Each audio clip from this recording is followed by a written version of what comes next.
You all. So it is, your boy SK broke off out here at Port Lava location.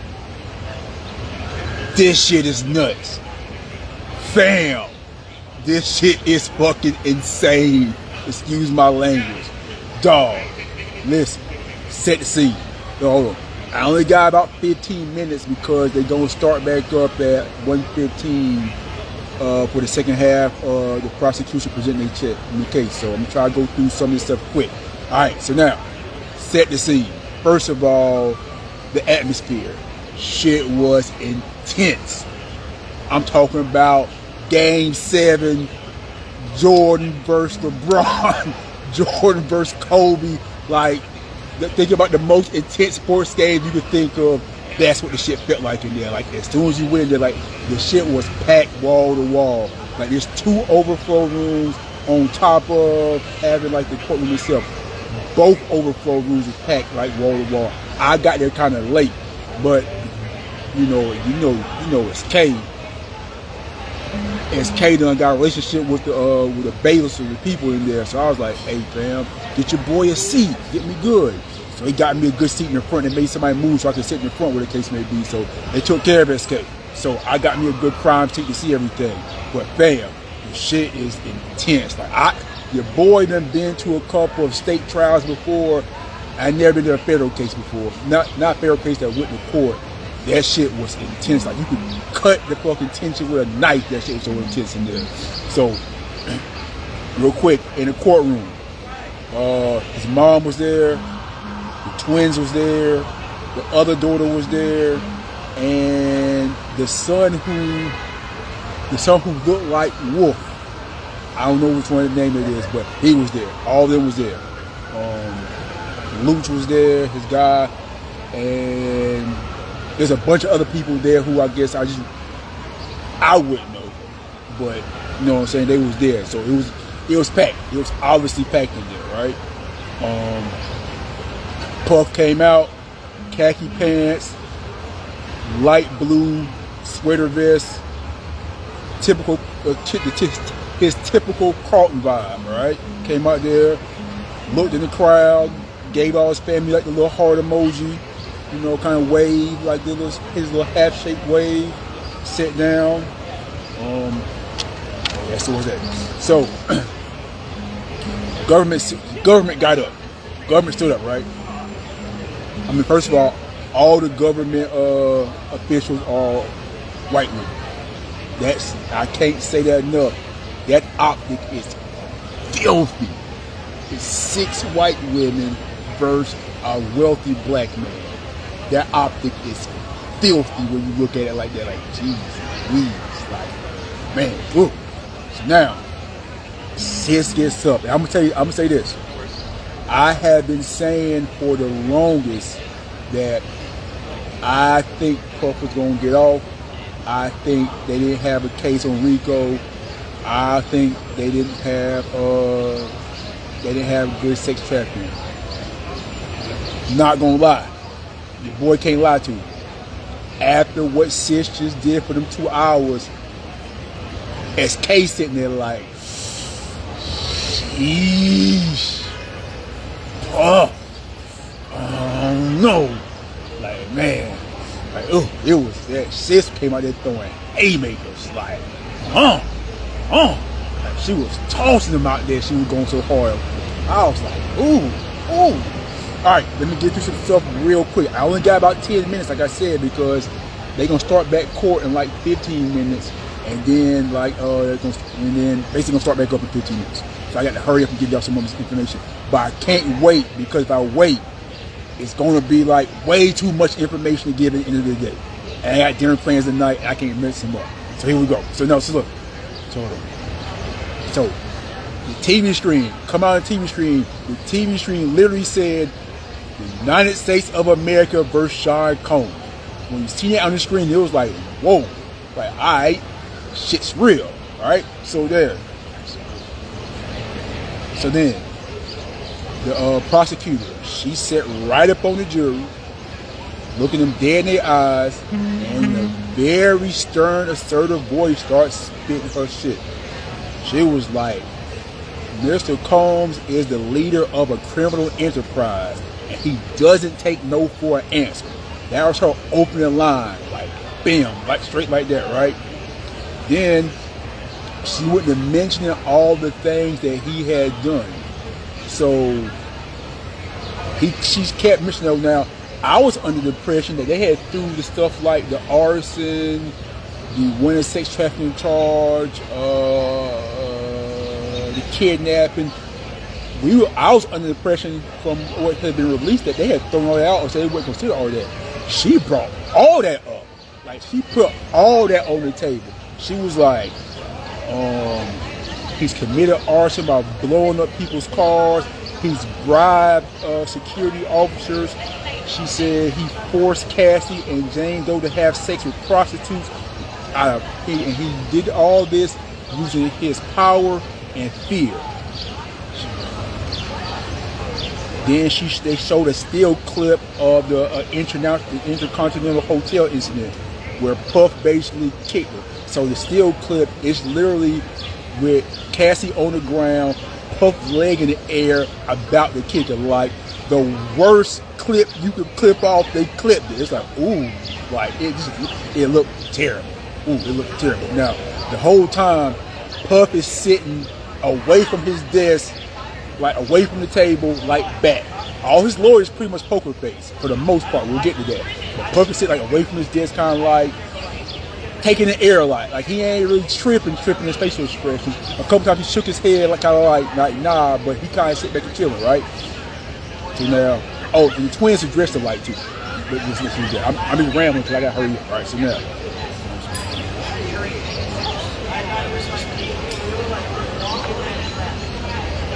All right, so she was talking about the picture.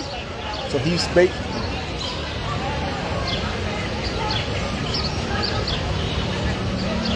So basically, she's talking about the picture on the board. She was like, he drugged Cassie by her hair back to the room to do a freak off. That's another thing about this lady. She was very demonstrative. She was putting sauce on all the stuff. Like, that stuff, she used all the seasoning. Like, it was like she was like, he did this. It would be things that they had been over in the trial, and it was like, all right. But then what she was explaining, it would be like, wait, I don't remember it being like that. Like, she was putting sauce on it, like all the worst sauce you could imagine she put on it. So yeah, she basically said that Puff had basically sex trafficked these two women for 2 decades. Right? All right. So now she went over his charges. Count 1, count 1, racketeering conspiracy, RICO. Count 2, sex trafficking, Cassie. Count 3, interstate prostitution. Count 4, sex trafficking, Jane Doe. And count 5, I couldn't get because it was going so fast I couldn't write them all down. But it's the 5th count. If I could think right now, I could get it. Stay focused, bro. Hey, yeah. If you saw what I was looking at, you understand why I wasn't staying focused. Well, hold on. All right, so she started off on count 1, the RICO, right? She was like, Puff was powerful, but became more powerful because of his enterprise. She's like, the enterprise is a group of people who come together for a common purpose. All right, so that was the definition of enterprise, right? And she was like, she had on the screen board, this is his kingdom, and a picture of Puff. So that was basically like kind of like the thing, like she put a picture of Puff with a bow tie and everything. What up, dog? Dante, what's up, man? So all right, she put a picture of Puff up there with a bow tie on. It was like, this is his kingdom, like in bold letters, like, ooh, all right. So then they said purpose of the enterprise. Purpose of the enterprise is to promote and protect his power while also fulfilling his sexual desires. So they broke it down like, all right, this is what he owns, okay? So now, to be in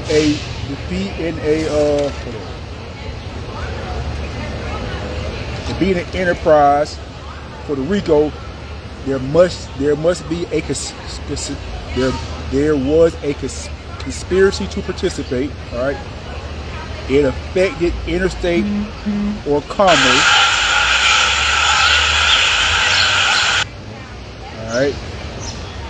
They knowingly had to become a member, and the defendant agreed he and another member of the conspiracy would commit acts of racketeering.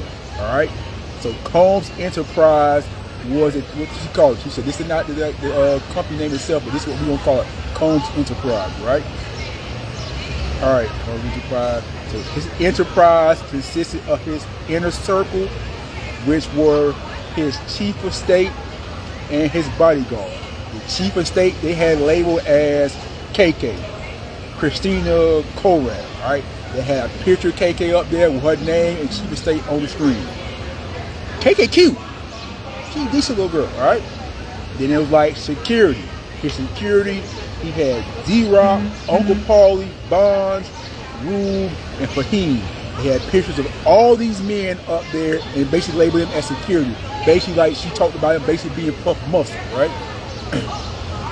And then they talked about their capability of just not being regular security, but being more prone to violence. Like she brought up the fact that the Suge Knight incident, when basically Puff was in LA, 2 security guards came back to the house and was like, told Puff that Suge was at a diner, and Puff, along with 2 other security guards, grabbed 3 guns, jumped in the truck, and then went to goddamn to go find Suge, but they couldn't find him.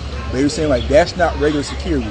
Those are basically people grabbing guns and criminals and actors like basically trying to do like violent acts, whatever the case may be, right? All right.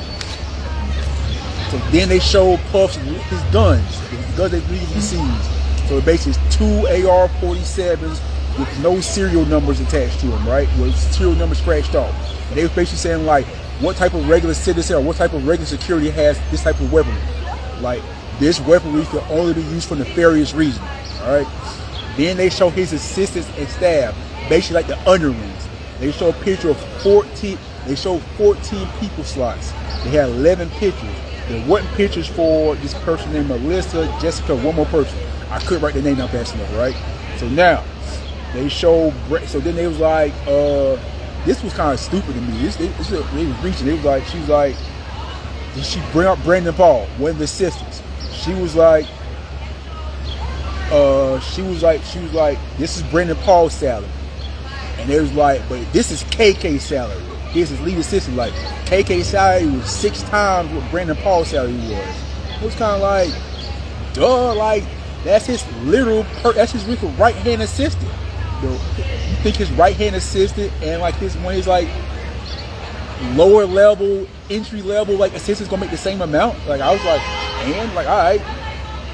But she was on KK and D-Rock hard the whole day, right? All right, so 2, the enterprise. She's talking about the enterprise affected interstate commerce. So basically, she's saying like the enterprise like affected interstate commerce by using cell phones. Like the fact they use cell phones and call people across like state lines was enough for it to be like interstate commerce, right? Then she went to the third part, knowing and willingly becoming members of a conspiracy. So basically the whole team knew what was up. They knew what was up. They knew the goal was to protect Puff and let Puff get his shit off, right? Whatever something happened with Puff, they knew their job was to protect him. And they basically showed that via text messages and other things that they would protect Puff at all costs, all right? The next thing, basically, members agreed to commit 2 crimes, all right? She said members agreed to buy drugs, kidnapping, arson, arrange travel, help him cover up crime. So they all agreed to do these things. Now, this what was key. For it to be RICO, all right, there are 8 predicates. All right, 8 predicates are drugs, kidnapping, arson, bribery, sex trafficking, interstate prostitution, forced labor, and whippers tampering, obstruction of justice. For him to be guilty of RICO, based on what she said, he only needs to be guilty of 2 of these things, and it can be the same thing twice.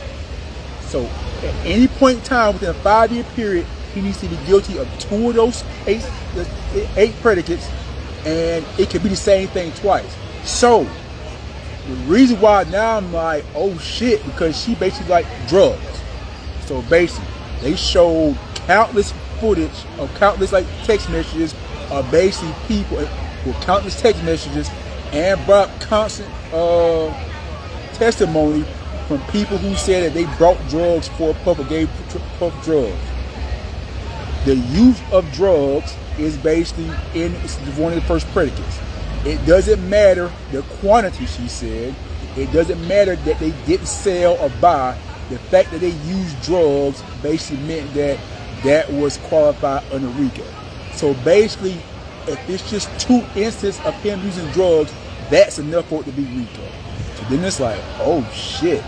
And they literally had like 20 different instances between D-Rock, KK, Jane Doe, Cassie, Guido, the dealer. Just they had like 30, 40 different cases of him using drugs. So basically, based on what she's saying, if all you got to do is have 2 of those things, they listed 25 different times when he used drugs. So if that was the case, then it's like, damn, I guess it is RICO. Shit. Damn. Alright, KKD Rob. I think his people coming back. Oh yeah, they coming back right now. Right now they damn. Alright, the family coming back right now. They about to go back in the courtroom. It's the twins, the other daughter, and my guy Luke and his son. So when that happened, I'm gonna walk up over there when I see them kind of move over there, see if I can get y'all like a little picture of it, right?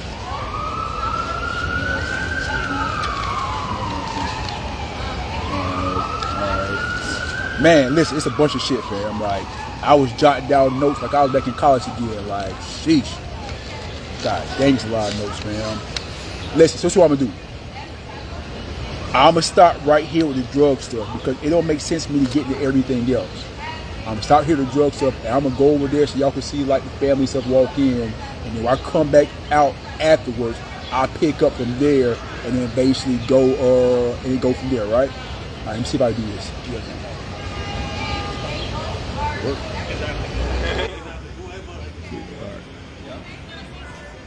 Boom.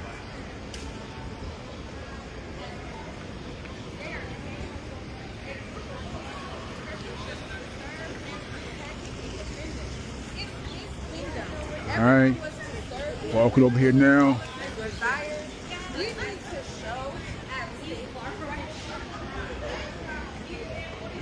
All right, and y'all see the van right there, right? That's the van they're gonna come out on.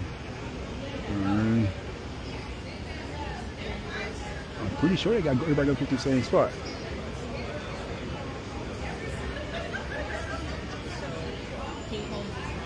I got the Cyclops on right now, so you should be able to see in a second.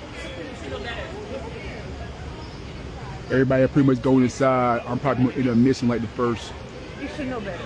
Hey, you. Wait, what the heck is going on? Hey, you're my way, baby. Sit down, bend down some, baby. Bend my way, baby. Sweetheart, you in the way. There you go. All right, y'all see right there. That's the twins right here. So these are the twins coming up. This is one of the videos. All right, that's the twins. That's the other daughter. These are the twins. Very beautiful. All right, that's his personal security guard. Hey guys, how's your day today in court? You guys look so beautiful all together.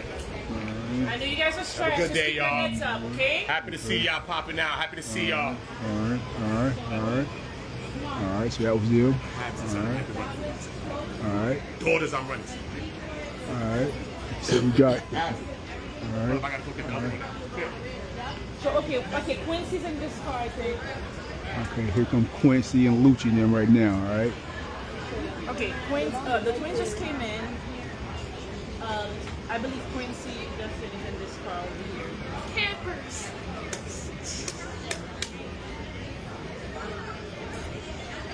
All right, we go Luch.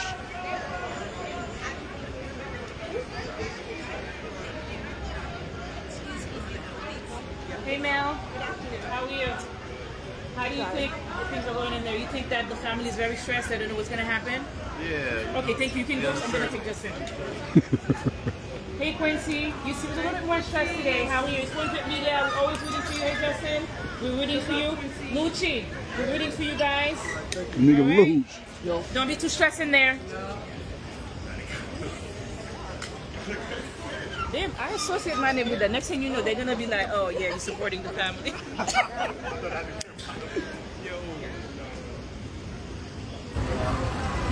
All right, so that was that.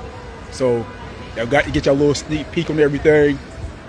Now I gotta tap out, get back inside. So this is your boy SK Broke Off signing off. Catch y'all in 2 hours with the full breakdown. Hope I get a couple interviews out there for y'all as well. SK out.